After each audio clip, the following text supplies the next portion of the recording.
The diner was buzzing with the usual Friday night chaos, plates clattering, conversations overlapping, and the smell of fried food hanging in the air. In the middle of it all, Emily moved with quiet determination, balancing trays that seemed far too heavy for her small frame. Her uniform was a little worn, her sneakers frayed at the edges, but her smile never faltered when she greeted the customers. She had learned long ago that kindness, even in exhaustion, was the only way to survive long nights like these. Every tip mattered. Every extra dollar meant her mother could have her medicine, the lights could stay on, and her younger brother wouldn't have to worry about going without lunch at school. Her friends had all chosen different paths, some in college, some chasing dreams she could only imagine. But Emily stayed behind, sacrificing her own plans so her family could keep afloat. There was no bitterness in her heart, only a quiet resilience that seemed to grow stronger with every shift she pulled. Still, she was tired. She could feel it in her bones, the ache of carrying more than her years should allow.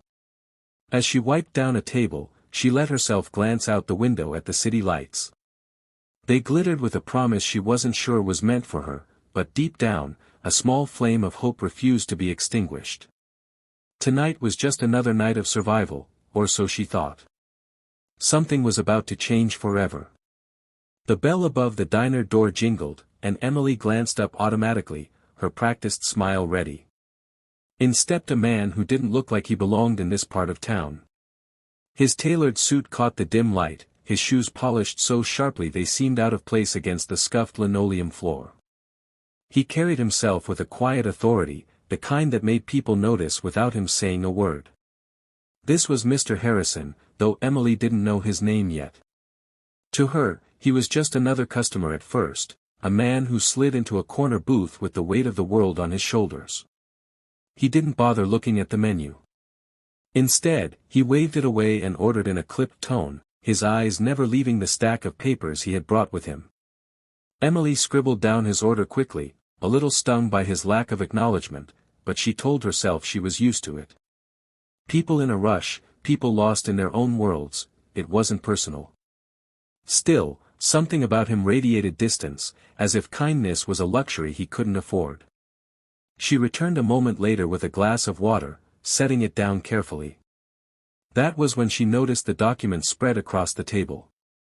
Contracts, signatures, official seals, nothing unusual for a businessman, she supposed. But her gaze caught on one page, and her breath faltered. Her heart skipped as recognition hit her like a wave. She knew that signature. It wasn't just familiar, it was family. Emily's hand trembled as she set the tray down, her eyes locked on the curling ink at the bottom of the page. For a moment, the noise of the diner faded, the clinking silverware, the chatter, even the sizzle from the kitchen, all of it blurred into silence. She swallowed hard, her voice barely above a whisper, but filled with a certainty she couldn't ignore. "Sir, that's my dad's signature." Mr. Harrison finally looked up, startled, his sharp blue eyes narrowing.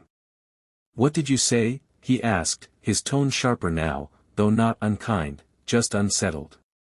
Emily pointed at the paper, her hand shaking. "Right there. That's my father's handwriting. I'd recognize it anywhere." The billionaire's face paled as he leaned closer, scanning the name again as if to prove her wrong. But he couldn't. The memory rushed back in an instant, the late nights years ago when a brilliant but humble man had guided him through his first venture, teaching him lessons no business school could ever offer.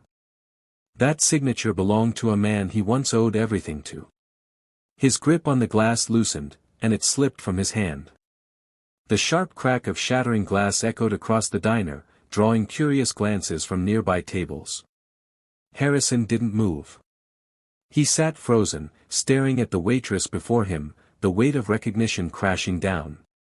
Emily, confused by his reaction, only knew one thing for certain, her world and his had just collided in a way she never could have imagined. Emily's cheeks flushed as she quickly knelt to gather the shards of glass, but Mr. Harrison reached across the table, stopping her hand with surprising gentleness. His voice, lower now, carried none of the cold detachment from earlier. "What happened to him?" he asked, almost afraid of the answer. She hesitated, her throat tight, but something in his eyes told her she could speak. "My dad, he passed away a few years ago. He worked so hard, but when he lost his job, everything fell apart. We did our best, but the debts piled up, and," her voice cracked, and she looked down. "I've been working ever since, trying to take care of my mom and little brother." He never talked much about the people he used to work with. "I only know he believed in doing the right thing, even when it cost him." Mr. Harrison leaned back, stunned.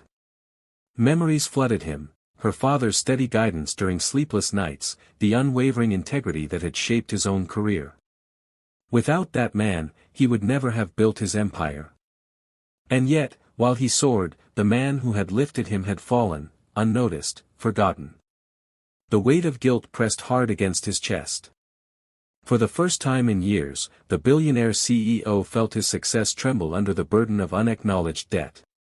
Looking at Emily, her tired eyes, her quiet strength, he realized she wasn't just a waitress.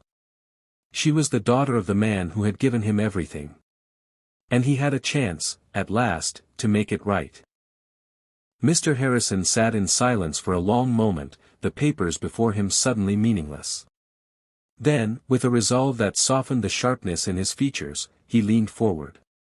"Emily," he said quietly, "your father was the kind of man this world doesn't see often. I owe him more than I can ever repay. But I can honor him, through you." Emily blinked, unsure she'd heard correctly. She had grown used to polite dismissals, promises that never materialized. But there was a weight in his tone, a sincerity that reached past her guarded heart. That night, Harrison made calls. He arranged for Emily's mother's medical bills to be cleared, ensured their home would be safe, and set aside a scholarship in Emily's name. "You shouldn't have to carry your family's burdens alone," he told her. "Your father carried me once, and now it's my turn." Tears welled in Emily's eyes as she tried to speak, but the words tangled in her throat. Gratitude, relief, disbelief, all of it spilled out in a single, trembling smile. For the first time in years, the future didn't feel like a dark tunnel. It felt like a doorway. Later, when she returned home, Emily knelt by her mother's bedside and whispered, her voice breaking, "Dad's kindness is still alive, Mom. It came back to us tonight." And as she held her mother's hand, she felt a warmth she hadn't known in a long time, hope, fragile but fierce, blooming in her chest. Kindness, she realized, never truly disappears. It always finds its way back.